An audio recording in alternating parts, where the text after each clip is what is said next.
میاں والی air base حملے میں غیر ملکی اسلحہ استعمال ہونے کا بڑا انکشاف۔ میاں والی ایئر بیس حملے میں دہشت گردوں سے برآمد اسلحہ امریکی ساخت کا ہے۔ افغان سرزمین پر امریکہ کے ہتھیار کھلے عام فروخت ہو رہے ہیں اور دہشت گردوں تک رسائی انتہائی آسان ہے۔ میاں والی ایئر بیس حملے میں غیر ملکی اسلحہ استعمال ہونے کا بڑا انکشاف۔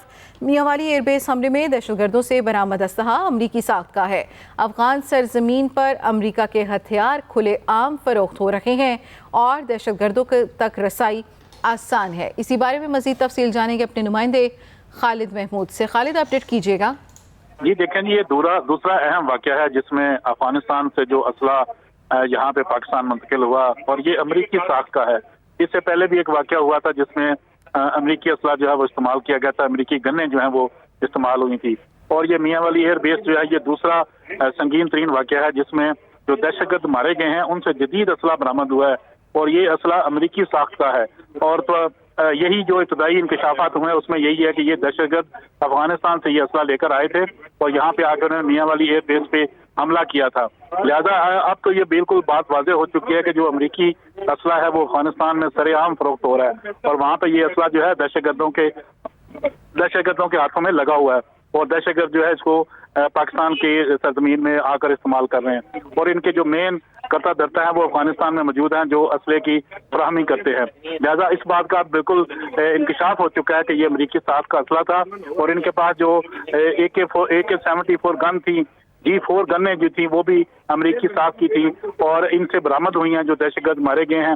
اور اس کے علاوہ جو گولہ بارود تھا وہ بھی امریکی ساخت کا ہے، وہ بھی لوکل میڈ نہیں ہے، وہ بھی ایک اچھی کمپنی کے بنے ہوئے جو مارٹر گولے ہیں اور ان کے ساتھ دستی بم ہے۔ یہ وہ اسلحہ ہے جو ان دہشت گردوں سے برآمد ہوا۔ لہذا اس بات کا انکشاف موجود ہے کہ یہ افغانستان سے آئے تھے اور افغانستان کی انہوں نے سرزمین استعمال کی اور افغانستان سے یہ اسلحہ لے کر پاکستان میں آئے اور یہاں پہ انہوں نے میاں والی ایئر بیس پہ حملہ کیا۔ جی کہ خالد محمود، ایک بڑا انکشاف سامنے آیا، ایک بڑا ثبوت سامنے آیا۔ اب اس ساری باتوں کو مد نظر رکھتے ہوئے کارروائی کیا کی جائے گی؟ جی دیکھیں جی، اس حوالے سے تو ایک تو سب سے پہلا جو احتجاج بنتا ہے وہ پاکستان کا ہے کہ پاکستان افغانستان کے ساتھ احتجاج کرے، بجائے اس کے کہ افغانستان کی جانب سے بار بار یہ کہا گیا کہ افغانستان کی سرزمین استعمال نہیں ہو رہی۔ پاکستان کو اس بارے میں پریمپٹیو ایکشن لینا چاہیے اور پاکستان کو جو افغانستان کی نگران گورنمنٹ ہے اس کے ساتھ یہ معاملہ اٹھانا چاہیے کہ ان کی سرزمین استعمال ہو رہی ہے اور خاص کر امریکہ کے سامنے بھی پاکستان کو احتجاج کرنا چاہیے کہ امریکی اسلحہ جو ہے افغانستان میں سرے عام فروخت ہو رہا ہے، کیونکہ امریکی فورسز جو ہیں وہ جب واپس گئی تھی اپنا تمام اسلحہ جو ہے افغانستان ہی چھوڑ گئی تھی اور یہ تمام اسلحہ جو ہے اس کے بعد دہشت گردوں کے ہاتھ لگ گیا ہے۔ لہذا تمام مل کر جو افغانستان میں اس وقت اسٹیک ہولڈر ہیں وہ مل کر اس بات کی روک تھام کو یقینی بنائیں کہ یہ اسلحہ پاکستان میں استعمال نہ ہو۔ ٹھیک ہے خالد، آپ ہمیں تفصیل سے آگاہ کر رہے ہیں۔ بریگیڈیئر ریٹائرڈ مسعود احمد ضیاء ہمیں جوائن کر چکے ہیں۔ بہت شکریہ بریگیڈیئر صاحب ایکسپریس نیوز کے لیے، آپ نے اپنا قیمتی وقت نکالا۔ میاں والی ایئر بیس حملے میں غیر ملکی اسلحہ استعمال ہونے کا بڑا انکشاف اور اس طرح کے انکشاف سامنے آ رہے ہیں۔ پاکستان واضح کر چکا ہے کہ پاکستان اپنی سرزمین کسی کے خلاف استعمال نہیں ہونے دے گا اور باقی پڑوسی ممالک سے بھی ہمیشہ یہی موقف اپنایا جاتا رہا، یہی مطالبہ کیا جاتا رہا۔ ایک انکشاف سامنے آ گیا، اب مزید اس میں کیا کارروائی کی جا سکتی ہے؟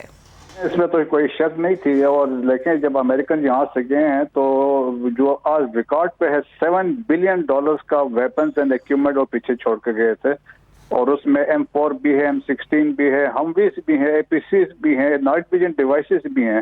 تو پیچھے جتنے ٹیررسٹ ایکٹیویٹیز ہوئے، چاہے وہ زوب کا حملہ تھا، پھر اب جو میاں والی بیس میں یہی امریکن ویپنز استعمال ہوئے ہیں اور پھر یہ ہے کہ افغانستان میں ان ویپنز کی بہت بڑی مارکیٹ ہے، اسپیشلی ساؤتھ میں، کندہار میں اور ایسٹ میں، اور پنجوائی کا علاقہ بڑا مشہور ہے اس امریکن ویپنز کی، وہاں پہ سیل ہوتی ہے۔ تو فارن پالیسی میگزین نے ایک آرٹیکل لکھا تو اس میں لکھا تھا کہ جو طالبان ہے وہ جو ویپنز کے وہ ابھی آج کل کاروبار کر رہے ہیں، دے آر ارننگ بلینز۔ تو یہ انفارچونیٹلی کہ یہ لوگ جو ہمیں کنفرم ہے کہ وہیں سے سیف ہیون سے آپریٹ کر رہے ہیں، وہی والے جو ہے ویپنز اویلیبل تھے وہ لے کے آ رہے ہیں اور پاکستان پہ یہ حملے کر رہے ہیں۔